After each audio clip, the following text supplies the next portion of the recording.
बिस्मिल्लाहिर्रहमानिर्रहीम। अस्सलाम वालेकुम जनाब। स्टोरी मैंने एक ही शेयर करनी है और स्टोरी है तहरीक अदम एतमाद और उससे जुड़ी हुई बहुत ही बम्बास्टिक किस्म की developments. I am very sorry कि वीडियो ज़रा लेट आ रही है। उसकी वजह यह है कि मुझे सुबह डेरा इस्माइल ख़ान जाना पड़ा, मेरी मोमानी फ़ौत हो गई तो और इस सिलसिले में। और आप दुआ फरमाइए, जब बहुत सारे हाथ दुआ के लिए उठते हैं तो अल्लाह ताला करम फरमाता है, अल्लाह ताला उनके दर्जात बुलंद फरमाए, उनकी मग़फ़िरत फरमाए। तो खैर बात यह है कि आज एक और भी असलम बोतानी साहब ने बाकायदा, कल की वीडियो में हमने बता दिया था कि वो भी अपोजिशन के साथ आ रहे हैं, तो आज बाकायदा प्रेस कॉन्फ्रेंस हुई। जनाब आसिफ अली जरदारी साहब, बाकी भी थे लोग, या सादिक साहब, बाकी लोग भी। तो वहाँ पर आसिफ अली जरदारी साहब ने परवेज़ इलाही साहब को बड़ा चैलेंज दे दिया है, खुला चैलेंज। इस पे बात करेंगे। और एक ख़त की बात हुई है आज, असद उमर साहब, अफवाज चौधरी साहब ने वही आलमी साजिशी ख़त का ज़िक्र किया है, उस पे बात करेंगे। ये बड़ी मज़े की स्टोरी है। तो जनाब सबसे पहले परवेज़ इलाही साहब के बारे में, और परवेज़ इलाही साहब के वो पोल खुले हैं अब तो, कि अब तो वो फिर जो है ना, वो वही वाली बात है, ना इधर के रहे ना उधर के रहे, ठीक है ना, ना खुदा ही मिला ना विसाल सनम, ना इधर के रहे ना उधर के रहे, ऐसे ही है। आप देख लीजिएगा, अब तो लग रहा है कि परवेज़ इलाही साहब से वज़ारत आला भी जाएगी और स्पीकरशिप भी जाएगी, क्योंकि ये जरदारी साहब बहुत ही ज़ीरक सियासतदान हैं और वो ऐसे बात नहीं करते। उन्होंने कहा है, अच्छा मैं ये भी बताऊंगा कि अंदर की बात कि ये परवेज़ इलाही साहब करते क्या रहे हैं। उधर तो फड्डा डाल ही दिया ना फैमिली में, और दोबारा जनाब चौधरी शुजात साहब जरदारी साहब से माफ़ी तलाफ़ी के लिए फिर वो जो है ना अब टाइम ले रहे हैं, और फिर वो बैठ रहे हैं, और फिर वो, हालांकि उनके साथ बहुत सारे 5 में से 4 MNAs चौधरी शुजात साहब के साथ हैं। तो फड्डा तो डाला है, भले कोई भी ऊपर से छुपाने के लिए कहते रहें कि हमारा कोई फड्डा नहीं है, लेकिन सबको मालूम है कि फड्डा तो फड्डा ऐसे तो नहीं डाला ना कि तारिक बशीर चीमा साहब ने फौरी तौर पे इस्तीफ़ा दे दिया, ऐसे कैसे हो सकता है। तो आसिफ अली जरदारी साहब ने कहा कि जी आपने देर कर दी है। बिलावल साहब ने भी गुस्से का इजहार किया है। कुछ मालशिया पालशिया चैनल ये चला रहे थे कि जी देखें, वो तो आसिफ अली जरदारी साहब ने नवाज़ शरीफ साहब से नाराज़गी का इजहार किया है कि आपकी पार्टी संजीदा है भी सही कि नहीं है। उनके बकौल, मालशिया पालशिया के बकौल, कि अगर आप ये बर वक्त फैसला कर लेते तो आज चौधरी परवेज़ इलाही हमारे साथ, ये बिल्कुल एब्सोल्युटली रॉन्ग, ठीक है ना, गलत इन्फॉर्मेशन है। इस वक्त जरदारी साहब एक तरह से वो कह रहे हैं कि जनाब मुझे तो आप लोगों ने शर्मिंदा कर दिया। ये मेरे पास एक्सक्लूसिव ये स्टोरी थी और मैंने आपको दी थी मौलाना फजल रहमान के साथ जो पहली मुलाकातें हुई थी। उस वक्त जी मौलाना फजल रहमान साहब गए थे तो उन्होंने बड़ी इज़्ज़त के साथ वो ऑफ़र की थी कि जी आप जो है ना वज़ारत आला संभालो, अलबत्ता ये है कि जब हम कहेंगे तो उस वक्त तोड़ देना। तो फिर 6 महीने तक तो अब भी मिल रहा था ना टाइम, 6 महीने तक तो ये हुकूमत भी राज़ी हो गई है ना इलेक्शन कराने पे, ठीक है। तो 6 महीने का तो वो भी इनको टाइम दे रहे हैं। तो बहरहाल वो उस हिसाब से वो बिल्कुल ही गलत बयानी कर रहे हैं। उल्टा आसिफ अली जरदारी साहब ने उल्टा ये कहा कि मैंने शहबाज शरीफ साहब को आपके घर वहाँ पर जाने पर मजबूर किया, और वो आपके घर, तो आपने क्या मेरी इज़्ज़त रखी। और इधर आप रात को 12 बजे मिठाई लेके आए, मिठाई खाई, और सुबह आप पहुंच गए जनाब वहाँ पर। राना सनाउल्लाह साहब कहते हैं कि हमें चौधरी परवेज़ इलाही साहब ने कहा है कि जी आप असम्बली में आएँ और करारदाद वो जमा करवाएं, नो कॉन्फिडेंस मोशन की नोटिस। और हम जमा करवाने के लिए गए, 9:30 बजे का टाइम था। उस नोटिस के ऊपर आपने देखा तो 9:47 के 45 लिखा हुआ है, ठीक। तो राना सनाउल्लाह साहब कह रहे हैं कि जनाब जब 9:31 हुए तो परवेज़ इलाही साहब ने हमें फ़ोन किया कि भाई आप लेट हो रहे हो, अब आप अंदाज़ा कीजिए, ठीक है ना। तो अब वो जाके उन्होंने कहा जी बस हम पहुंच गए हैं। तो जाके उन्होंने जमा करवाई। वो कहते हैं अभी हमने जमा करवाई, थोड़ी देर के बाद कुछ लम्हे बाद हमें पता चला कि चौधरी परवेज़ इलाही साहब खैर से माशाअल्लाह वो जो है ना पहुंच गए हैं वज़ीर आज़म साहब के पास। और चौधरी परवेज़ इलाही साहब ने वो काम किए हैं, अब तो सबको पता चल गया ना। चौधरी परवेज़ इलाही साहब जब बाप के पास जाते तो वहाँ पर भी कन्वेंसिंग कर रहे थे हुकूमत की। ये तो अब अंदर की बातें पता चल रही हैं ना। चौधरी परवेज़ इलाही साहब जब MKM के पास जाते तो वहाँ भी उनको कहते कि हम हुकूमत के साथ देंगे, ठीक है। और उसकी भी वजह यह है कि मुनीस इलाही साहब हैं, बाकी चौधरी शुजात साहब नहीं हैं। चौधरी परवेज़ इलाही साहब ने जब शहबाज शरीफ साहब का डिनर ठुकराया था, उस वक़्त भी डिनर की जो दावत ठुकराई थी, उस वक़्त भी चौधरी शुजात साहब ऑन बोर्ड नहीं थे, और चौधरी शुजात साहब की बात नहीं है। तो जब ये चौधरी परवेज़ इलाही साहब MKM के पास जाते तो उनको भी पुट्ठी पट्टियाँ पढ़ाते। अब तो सारी चीज़ें खुल के सामने आ रही हैं ना। हालत ये है कि अभी कुछ देर पहले हामिद मीर साहब को उन्होंने इंटरव्यू दिया और उन्होंने कहा है जनाब कि वो तो MKM भी ऑन बोर्ड है और उन्होंने भी हुकूमत की हिमायत का बस यूँ समझ लें ऐलान कर दिया है। तो उन्होंने अमीनुल हक को ले लिया, उन्होंने कहा हमने कोई ऐलान नहीं किया, हम अपना ऐलान करेंगे, हमारी अपनी पार्टी है। ये कल की बात है, शाहजेब खानज़ादा साहब ने वसीम अख्तर साहब से पूछा, MKM के वसीम अख्तर साहब से, तो उन्होंने कहा जी हमारी अपनी पार्टी है, हमें तो हैरत है कि चौधरी साहिबान इधर हमें कह के गए हैं कि एक साथ फैसला करेंगे, और फिर उसके बाद जनाब हमें TV से पता चला कि चौधरी साहब तो हल्फ उठाने जा रहे हैं। तो चौधरी साहब इतना चालाक बनने की कोशिश नहीं है। इतने बाज़-औक़ात बंदा चालाक बनने की कोशिश में मुंह के बल गिरता है कि MKM वाले भी आपके ख्याल में गलत बयानी कर रहे हैं, आप उनको कुछ और बता के आए, आप नून वालों को कुछ और बता के आए, आप बाप वालों को और बता के आए, आप जरदारी साहब के साथ और वादा कर के आए, आप मिठाइयाँ खा के आए, आप उनको कहें कि जरा आपने तो आना था 9:30 बजे और अभी आप लेट हो रहे हो, आप जल्दी ले आओ अदम एतमाद की वो तहरीक का नोटिस। तो आप एक तरफ से अपोजिशन को ये और दूसरी तरफ से ये, और अमून सिलाई के लिए और उनको मुबैना तौर पे डैमों के जो ठेके मिलने के वो इस तरीके की सूरत हाल थी, तो आप उस तरह से वहाँ चले गए और फिर आपके घर में भी फटा पड़ गया। और अब चौधरी शुजात साहब फिर जनाब माफ़ी तलाफ़ी के लिए वो बेचारा जरदारी साहब से टाइम मांग रहा है और फिर कह रहे हैं कि जरदारी साहब के साथ वो बैठेंगे। आज जरदारी साहब ने उनको चैलेंज दिया है चौधरी परवेज़ इलाही साहब को, और खुला चैलेंज दिया है। उन्होंने कहा वज़ीर आला हम बनाएंगे, आप बना के देखें, आप नहीं बन सकते वज़ीर आला, क्योंकि नंबर हमारे पास हैं। भाई इस वक्त मरकज़ में भी जो अपोजिशन के जो नंबर हैं वो अपोजिशन के पास मुनहरिफ अरकान के अलावा MKM के अलावा 170 प्लस नंबर पहुंच गए हैं। जो मरकज़ में भी नंबर हैं ना वो भी इतने पहुंच गए हैं, उनके नंबर MKM के अलावा और मुनहरिफ अरकान के अलावा भी पूरे हो गए हैं उनके नंबर। तो अब MKM अगर अनाउंस, और साथ ही जरदारी साहब ने कहा, अभी भी बात ये सुन ली है हमने अमीनुल हक की, भाई एक नेचुरल सी बात है, अगर और कोई डंडी नहीं लगती तो आपका मफाद था पंजाब में PTI से, आपका मफाद था जनाब नून लीग से, यहाँ पे आपका मफाद डिफरेंट है। उनका जो सारा मफाद है उनका पीपल्स पार्टी के साथ मफाद है। और अब तो वो कह रहे हैं कि हामिद मीर साहब बता रहे थे और ख़ुद अमीनुल हक साहब ने भी इसको अप्रिशिएट किया है कि शहबाज शरीफ साहब ने कहा है कि पीपल्स पार्टी ने मुझे ब्लैंक चेक दे दिया है कि लो जी आप हमारी तरफ से जो मर्जी है लिख के दे दो MKM को। फिर उसके बाद क्या गुंजाइश रह जाती है?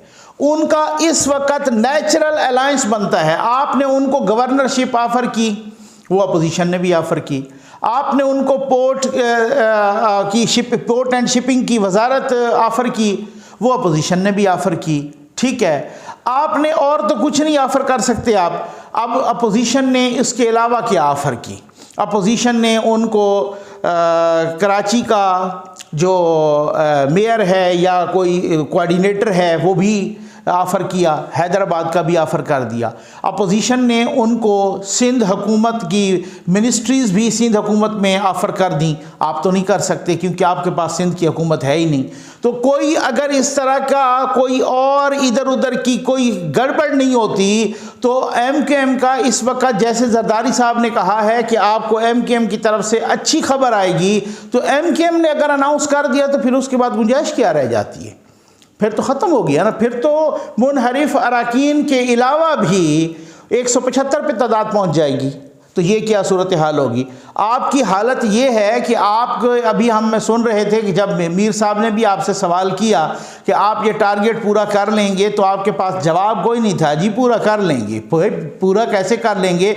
आज की बात है कि अलीम खान ग्रुप ने तहफ़्फ़ुज़ात का इजहार कर दिया है, जहांगीर तरीन ग्रुप ने आपकी अनाउंसमेंट नहीं की, आपकी हिमायत की, उनको अपने तहफ़्फ़ुज़ात हैं जनाब, छीना ग्रुप को अपने तहफ़्फ़ुज़ात हैं, तो आप किस तरह से हिमायत का पूरी कर लेंगे और आप किस तरीके से 186 मेंबर पूरे करेंगे?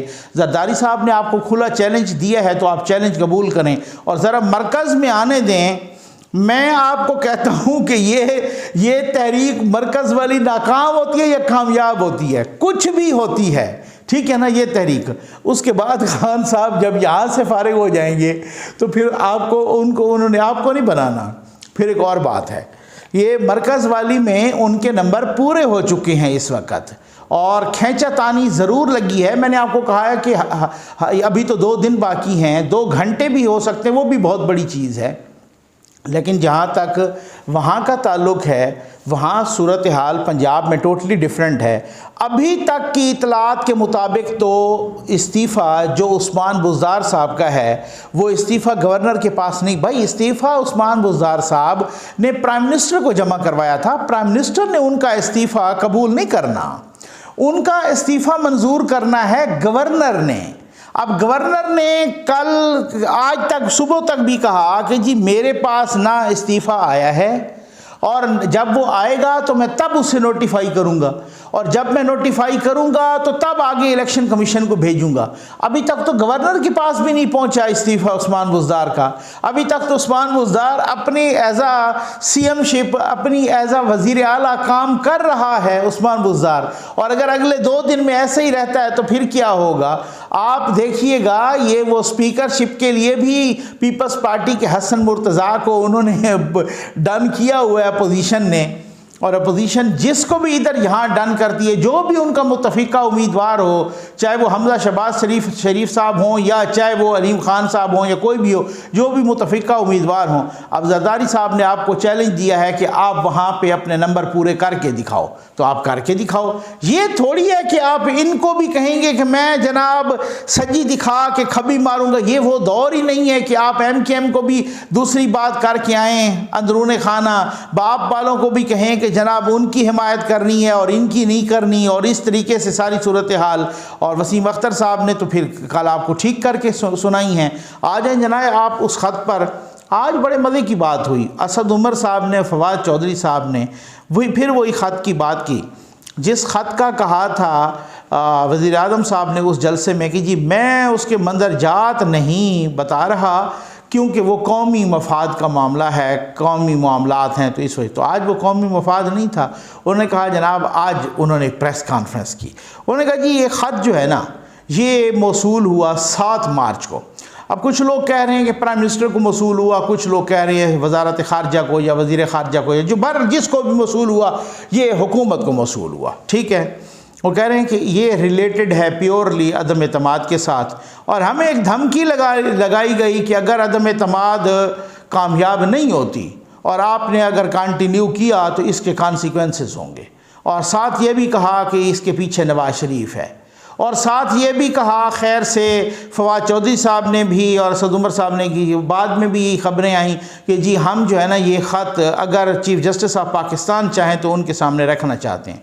भाई ये आप ख़त पार्लियामेंट के सामने क्यों नहीं रखना चाहते?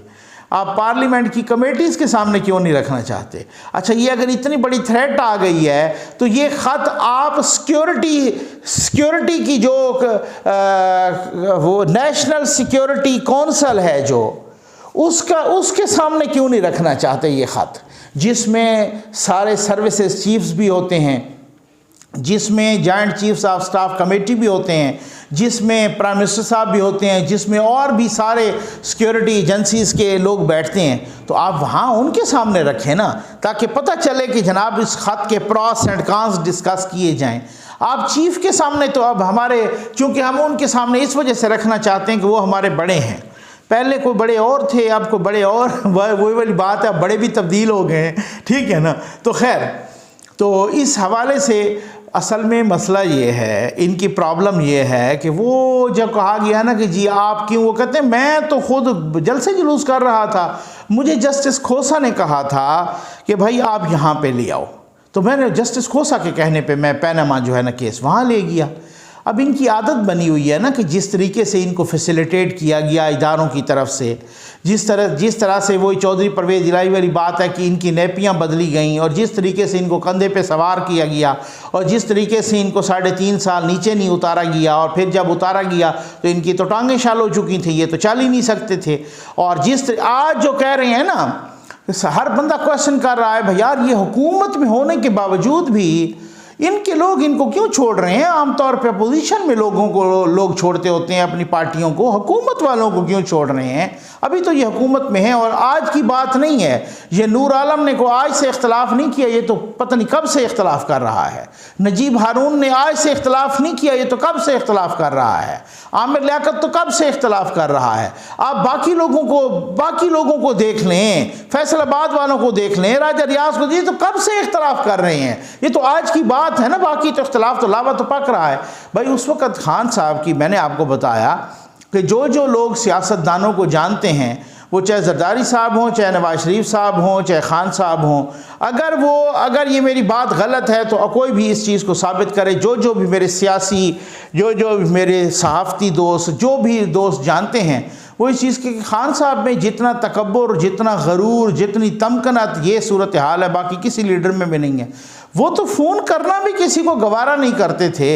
उनके लिए तो फ़ोन वो करते थे जो यहाँ बैठे होते थे, अब वो वहाँ चले गए हैं, तो उनको तो मैनेज करना, एक सेकंड जो है ना मैनेज करके अगले दे रहे थे।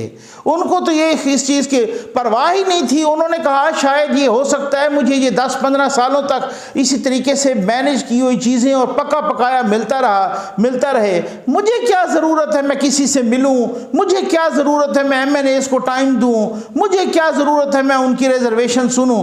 जो भी थोड़ा सा सर उठाता था ऊपर से, वो खैर से जो है ना वही फैज़याबी डंडा लगता था उनको, और उधर ही बिठा देते थे और वो चुप कर जाते थे।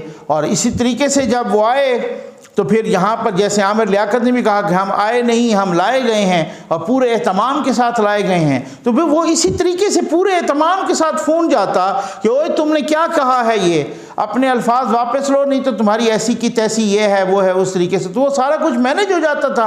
अब वो अगर आप किसी की आदतों को इतना बिगाड़ दें, और फिर आप उनको पता हो कि यार ये तो हर मैं बेशी पे जाता था, और ये पैनामा जो है ना खेलते रहे 1.5 साल, और 3 दफ़ा के इलेक्टेड प्राइम मिनिस्टर को अचानक ही फारिग कर दिया गया, पनामा खेलते हुए कामों पे फारिग कर दिया गया, और जब भी मैं जाता मेरी हर जगह पे सुनवाई होती, बल्ले बल्ले हो जाती जनाब, हर कोई मेरे पीछे खड़ा। तो ये उस उम्मीद में है कि जनाब, ये रेफरेंस भी वही डिलेइंग टैक्टिक्स था कि हमें किसी तरीके से कोई, उन्होंने बाबे रहमते को भी इस्तेमाल कर लिया मुबैना तौर पे, उन्होंने मुबैना तौर पे जस्टिस अजमत सईद साहब जो उनके बोर्ड ऑफ डायरेक्टर्स में भी शामिल हैं, शौकत खानम के कुछ लोग कह रहे हैं कि मुबैना तौर पे उन्होंने उनको भी इस्तेमाल कर लिया।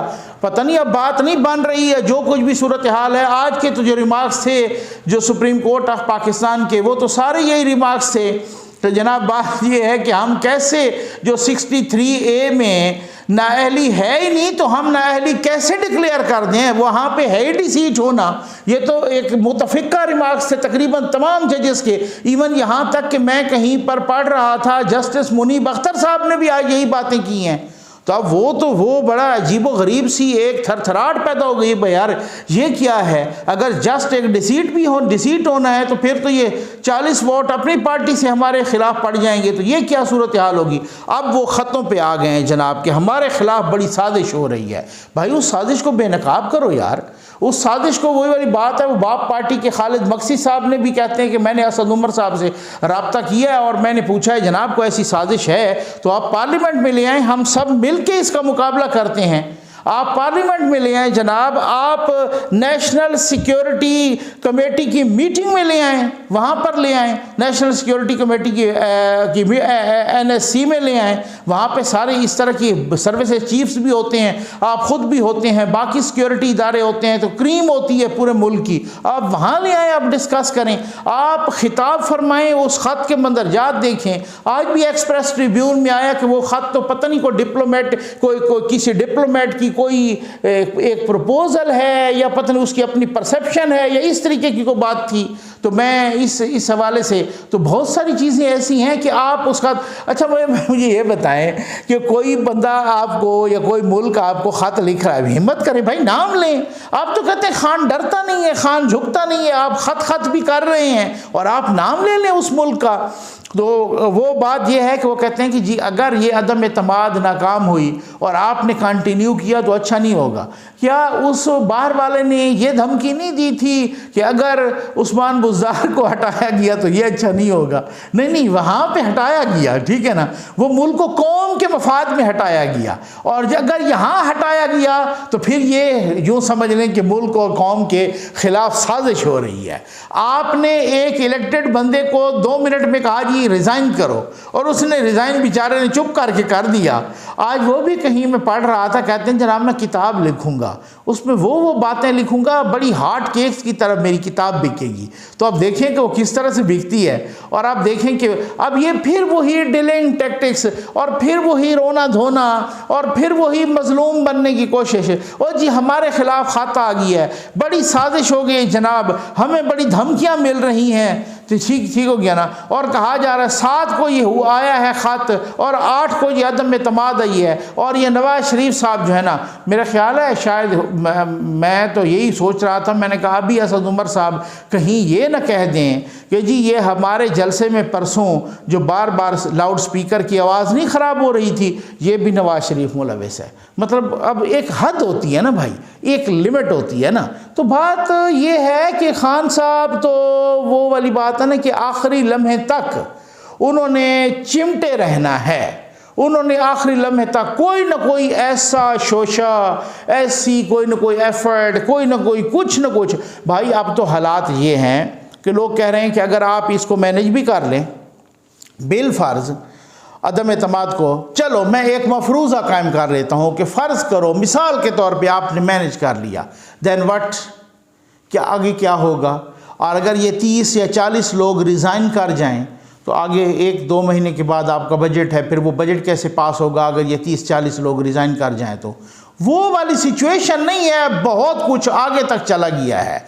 आप देखें कि जरदारी साहब ने जैसे कहा है कि जी अब MKM की तरफ से भी अच्छी खबर आएगी, और अगर आज कल में वो अच्छी खबर आ जाती है, मतलब आज कल में इस वजह से कि अब इजलास तो 31 को होगा ना, टुडे इज़ 29, आज तो 29 है, कल है 30, तो 31 को इजलास है, उस इजलास से पहले वो अनाउंस कर देंगे। और अगर उन्होंने वही अपने मफादात पर वो सारा कुछ वो करके कर दिया तो फिर क्या हो? उनके तो वैसे ही दो बंदे, मेरा ख्याल है एक बंदा गालिबन कम पड़ रहा है उन मुनहरिफीन के अलावा, जो वो कह रहे हैं कि 30 बंदे इनके जो मुनहरिफ हैं वो उनके अलावा हमारे पास एक ही बंदा कम है। और अगर वो एक बंदा कम है और उसी आजकल तो पार्टियां टूटने की बात हो रही है, तो अगर एक बंदा कम है और उधर से खैर से मुने सिलाई अकेले रह जाएं और चौधरी शुजात साहब भी मुलाकात करने के ख्वाहिशमंद हैं और 4 बंदे यहाँ से आ जाएं और 3-4 MKM के टूट के आ जाएं, तो फिर क्या होगा? बंदे तो उनके फिर भी पूरे हो गए, तो फिर क्या होगा? फिर कौन, व्हाट नेक्स्ट?